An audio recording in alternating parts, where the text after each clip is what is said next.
the legislature has been really busy working on affordability. The governor just signed several bills, 9 bills that are targeted, aimed at increasing affordability, allowing more disabled veterans to qualify for top property tax relief. That sounds good. Cleaning up language in state law related to condominium construction. That would be amazing because condos are step housing. It's an ownership step. It's better than an apartment. They tend to be more affordable, and it's a way for someone to start gaining equity. So that's good. The feedback when I look at construction related organizations is that it's going to have nominal effectiveness.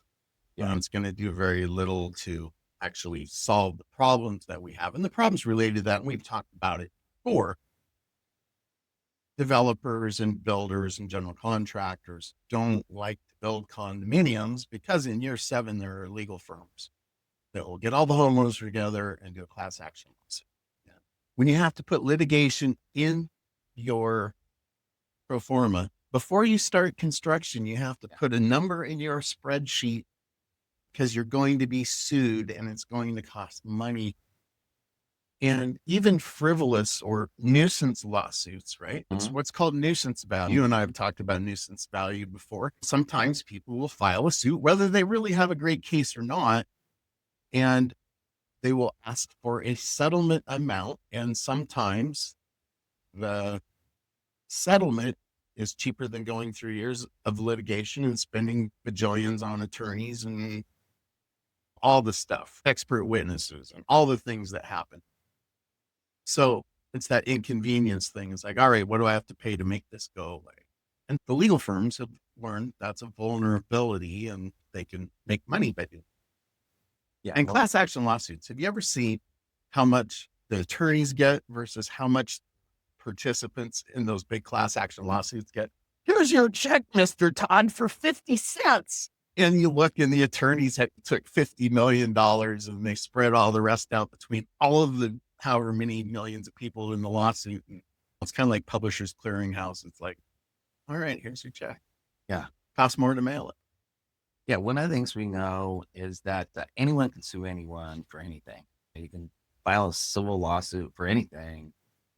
And what you have explained to me is that there is... By the way, I'm not an attorney. This is not legal advice. It's just for your entertainment this morning on Radio Real Estate. Are you glad you tuned in to hear this?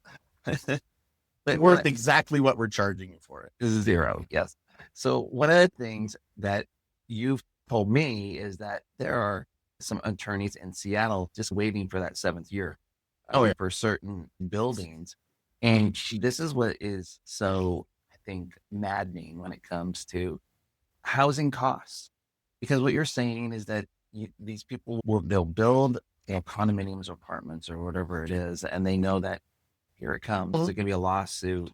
So your insurance policies, your front end costs, all the insurance policies and all your premiums are way higher if you're working on condominiums. Unbelievably. I'm saying this is headed towards hot button Saturday. Oh, because you have some other stuff. There's a lot more. This is not going to be boring. It might be boring, but it won't be boring. All I can do is think about the round table buffet pizza situation. It's only during the week, Rick. You can't do that today. Are you serious? Yeah, it's not on the weekends. Come on. Sometimes life is not fair. I put it out there. Still go order a pizza. So you just can't have the buffet. Now, welcome back to Radio Real Estate. Little hot blooded. If you're not now, you might be. I'm just saying. We play this song, Lyle, when it's hot button Saturday, and we have some stuff that we're going to talk about that might be a little hot button situation. Not your run of the mill of what color should the kitchen be. This stuff is, and we're versed on this, but we need to know this stuff as real estate professionals before we go there and touch that. Touch that hot button. Next week, Lyle. Next week, we're going to be at Sailor Shore Wellness, right on the corner of Cornwall and Ohio. You can go there to get your medical weight loss treatment and things. So what a deal. You can go to the pizza buffet and then you can go to Sailor Shore Wellness and counteract that. There you go, Rick. And if you come out on Saturday, you can visit with us and you can watch the parade. The Watcom Memorial Day Parade runs from 12 to 2 right down Cornwall Avenue in Bellingham. And that's a very long tradition in Whatcom County. And Lyle, we need to say full disclosure, both you and I marched in the marching band in the Blossom Time Parade, which is the same parade. Now it's got a new name. And it's had a few names over the course of its life. So it was the Blossom Time. It had other names before that also. I don't have that in front of me. Was. You know what's cool though? This is a very patriotic event now. The focus has gone back because it is Memorial Day weekend. It's already Memorial Day weekend. What is going on with that? And the Grand Marshal this year is Terry Crump. And he was a warrant officer, Cobra gunship pilot in Vietnam. He earned 7 flying crosses in it. He's a local guy. He's going to be the Grand Marshal of the parade. What a stud. Talk about doing your duty. Yeah. Holy cow. It might be fun if we could get him to come and share a story or two with us on Radio Real Estate. I don't know if we'll be able to pull that off or not. That would be pretty amazing. Anyway, the parade is honoring our heroes and celebrating our community. Starts at the corner of Alabama and Cornwall and goes south on Cornwall.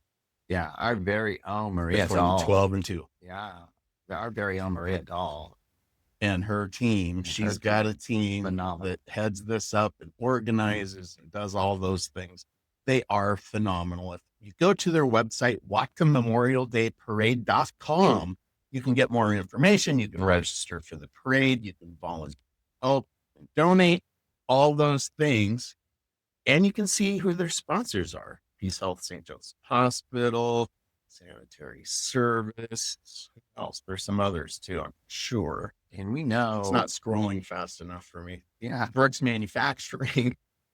And we know shameless plug. City of Bellingham, like Blue Bonnet, because like mechanical. You and I were having a meeting in one of the conference rooms at Windermere and we got kicked out by them. By the committee. Yeah, by the committee. That's our claim to fame. Go away, kid. You bother me. Yeah, we need the big conference room, Rick and Lyle. And that's totally fine. Anyway, getting back to affordable housing legislation, there was a bunch of it this session.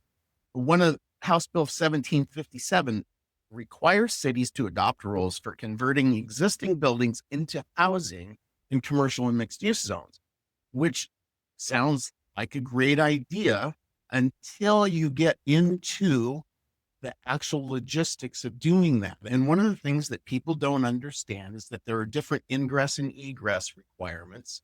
Windows in commercial buildings don't have to open. As soon as you start sleeping in a property, all of the rules change. And a lot of times these older existing buildings, you have to do earthquake retrofits, right, that make it not feasible. So it may open some opportunities, but it's probably overly optimistic. It sounds better than it is. And that's part of the problem. Even when you look at these bills, I think they're well-intentioned, but not all that well thought out because they're coming from lay people. They aren't listening. So are you saying emotionality is trumping? Sorry. Emotionality. Be careful about my words. Emotionality is overriding practicality. I think you just made up a new word, actually, but because it seems like it's not practical. And we've talked about this. And for 95% of these buildings, if it sounds good and it makes my heart feel good, then it must be. Yeah, and those are bad criteria for making policy. That never happens on Hallmark Channel. When when does it not happen? It sounds bad and it makes my heart feel bad. Then it must be bad. I want to be the most underrated. We have the most underrated show in real estate. I think you're probably right.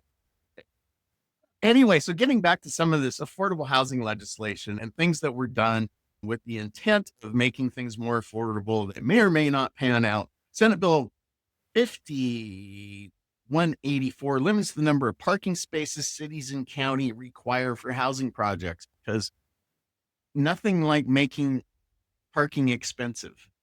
When, as a matter of fact, if you don't have enough parking, what do? Most households have a couple cars, at least in the Northwest. You can count, you've got a guy and a gal and everybody works, or a family or whatever. There aren't a lot of single car households or no car households. And it Right. seems like they're trying to encourage people to ride their bike and walk and ride the bus. But good luck. You'll get to lunch. You'll get to work at noon, maybe, in Washington County. On most of the routes, it's not an efficient, effective way to get anywhere in a timely manner. We do have public transportation. It's called sidewalks. This week, this is one of the reasons I just love being with Windermere. And by the way, there's tremendous other organizations, other companies out there in real estate. But boy, I just love so much that Windermere brings in outside training. This week, we had a guy come in by the name of Mike Appleby. Mike Appleby is a developer. He's down south in the Snohomish County area, King County area. And one of the things that he was talking about is this whole idea about a bill that was passed is that they're looking to basically, and I'm paraphrasing it, give permits quickly to areas that are around public transit. And one of the reasons why is this bill about parking, that the parking situation is just I would just say, a real difficult. They're seeing that they want people to not drive. That's pretty much it. That's what's coming out of all of it. Right. That's the whole goal, right? It's to get people out of their cars, change people's living habits and patterns. And it's not being that widely accepted because they have the infrastructure is not in place to meet the needs in a timely, effective manner for the most part. Sound Transit has been billions and billions of dollars and years behind. Probably not effective of the use of money. But we should really